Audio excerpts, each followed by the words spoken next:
मराठ्यांना दोहीचा शाप आहे, हे वाक्य आजच्या महाराष्ट्राच्या राजकारणाकडे पाहिल्यावर पुन्हा एकदा अस्वस्थ करून जाते.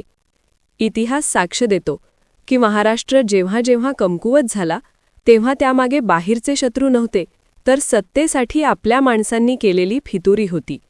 आजची राजकीय परिस्थितीही त्याच वाटेवर जात असल्याची भावना स्वाभिमानी मराठी माणसाच्या मनात निर्माण होत आहे.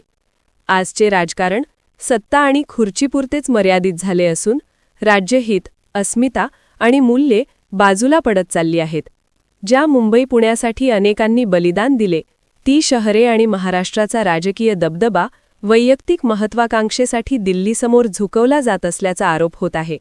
एकेकाळी महाराष्ट्राला देशाच्या राजकारणात मानाचे स्थान मिळवून देणारा नेतृत्वाचा वारसा आज सत्तेच्या गणितात गहाळ झाल्यासारखा दिसतो.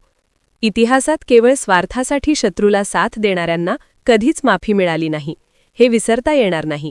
मात्र आजही पक्षफोडी, निष्ठाबदल आणि सत्तेसाठी तत्वांची तडजोड हेच राजकारणाचे स्वरूप बनले आहे. दिल्लीच्या आशीर्वादासाठी प्रादेशिक अस्मितेला दुय्यम स्थान दिले जात असल्याने महाराष्ट्राची ओळख आणि स्वाभिमान धोक्यात येत असल्याची भीती व्यक्त होत आहे. एका बाजूला शेतकरी अडचणीत आहे, तरुण बेरोजगारीशी झुंज देत आहे आणि दुसऱ्या बाजूला राज्यातील नेते सत्ता संघर्षात गुंतलेले आहेत. या पार्श्वभूमीवर मराठी माणूस हतबल झाला असून राज्याच्या भवितव्याबाबत चिंता व्यक्त होत आहे.